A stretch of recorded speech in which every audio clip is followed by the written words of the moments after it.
आज से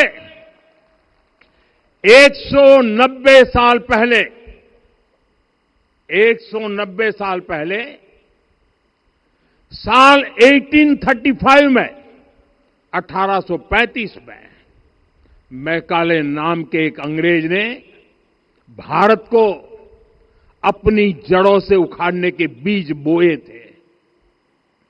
मैकाले ने भारत में मानसिक गुलामी की नींव रखी थी। 10 साल बाद यानी 2035 में उस अपवित्र घटना को 200 वर्ष पूरे हो रहे हैं। कुछ दिन पहले ही मैंने एक कार्यक्रम में आग्रह किया था कि हमें आने वाले 10 वर्षों तक उस 10 वर्षों का लक्ष्य लेकर चलना है कि भारत को गुलामी की मानसिकता से मुक्त करके रहेंगे। साथियों, सबसे बड़ा दुर्भाग्य यह है कि मैकाले ने जो कुछ सोचा था उसका प्रभाव कहीं व्यापक हुआ। हमें आजादी मिली लेकिन हीन भावना से मुक्ति नहीं मिली। हमारे यहां एक विकार आ गया कि विदेश की हर चीज, हर व्यवस्था अच्छी है और जो हमारी अपनी चीजें हैं उनमें खोट ही खोट है। साथियों, गुलामी की यही मानसिकता है जिसने लगातार यह स्थापित किया।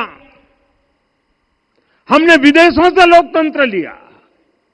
कहा गया कि हमारा संविधान भी विदेश से प्रेरित है, जबकि सच ये है कि भारत लोकतंत्र की जननी है, मदर ऑफ डेमोक्रेसी है। लोकतंत्र हमारे डीएनए में है।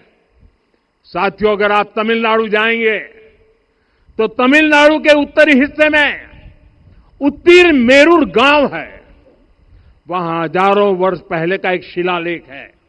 उसमें बताया गया है कि उस कालखंड में भी कैसे लोकतांत्रिक तरीके से शासन व्यवस्था चलती थी, लोग कैसे सरकार चुनते थे। लेकिन हमारे यहां तो मैग्ना कार्टा की प्रशंसा का ही चलन रहा। हमारे यहां भगवान बसवन्ना, उनके अनुभव मंटपा की जानकारी भी सीमित रखी गई। अनुभव मंटपा यानी जहां सामाजिक, धार्मिक और आर्थिक विषयों पर सार्वजनिक बहस होती थी, जहां सामूहिक सहमति से निर्णय लिए जाते थे। लेकिन गुलामी की मानसिकता के कारण इस भारत की कितनी ही पीढ़ियों को इस जानकारी से भी वंचित रखा गया।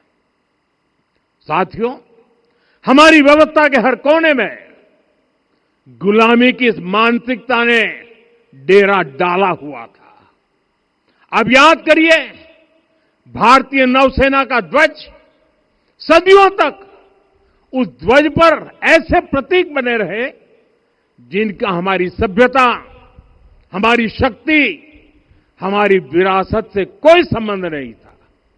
अब हमने नौसेना के ध्वज से गुलामी के हर प्रतीक को हटाया है। हमने छत्रपति शिवाजी महाराज की विरासत को स्थापित किया है। और ये सिर्फ एक डिजाइन में बदलाव नहीं हुआ, ये मानसिकता बदलने का क्षण था। ये वो घोषणा थी कि भारत अब अपनी शक्ति अपने प्रतीकों से परिभाषित करेगा, न कि किसी और की विरासत से। और साथियों, यही परिवर्तन आज अयोध्या में भी दिख रहा है। साथियों, ये गुलामी की मानसिकता ही है जिसने इतने वर्षों तक रामत्व को नकारा है। भगवान राम अपने आप में एक वैल्यू सिस्टम है। ओरछा के राजा राम से लेकर रामेश्वरम के भक्त राम तक और शबरी के प्रभु राम से लेकर मिथिला के पाहुन राम जी तक भारत के हर घर में, हर भारतीय के मन में और भारतवर्ष के हर कण कण में राम है।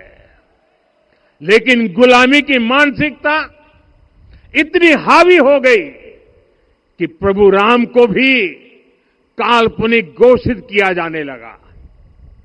साथियों, अगर हम ठान ले अगले 10 साल में मानसिक गुलामी से पूरी तरह मुक्ति पा लेंगे और तब जाकर के ऐसी ज्वाला प्रज्वलित होगी, ऐसा आत्मविश्वास बढ़ेगा कि 2047 तक विकसित भारत का सपना पूरा होने से भारत को कोई रोक नहीं पाएगा। आने वाले 1000 वर्ष के लिए भारत की नींव तभी सशक्त होगी जब मैकाले की गुलामी के प्रोजेक्ट को हम अगले 10 साल में पूरी तरह ध्वस्त करके दिखा देंगे। साथियों, अयोध्या धाम में रामलला का मंदिर परिसर भव्य से भव्यतम हो रहा है और साथ ही अयोध्या को संवारने का काम लगातार जारी है।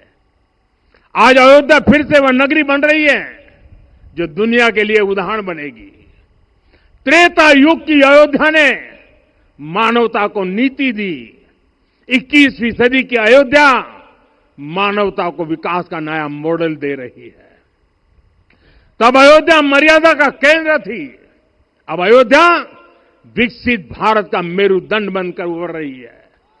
साथियों, भविष्य की अयोध्या में पौराणिकता और नूतनता का संगम होगा। सरयू जी की अमृत धारा और विकास की धारा एक साथ बहेगी। यहां आध्यात्म और आर्टिफिशियल इंटेलिजेंस दोनों का तालमेल दिखेगा। राम पथ, भक्ति पथ और जन्मभूमि पथ से नई अयोध्या के दर्शन होते हैं। अयोध्या में भव्य एयरपोर्ट है। अयोध्या में आज शानदार रेलवे स्टेशन है। वंदे भारत और अमृत भारत एक्सप्रेस जैसी ट्रेनें अयोध्या को बाकी देश से जोड़ रही हैं।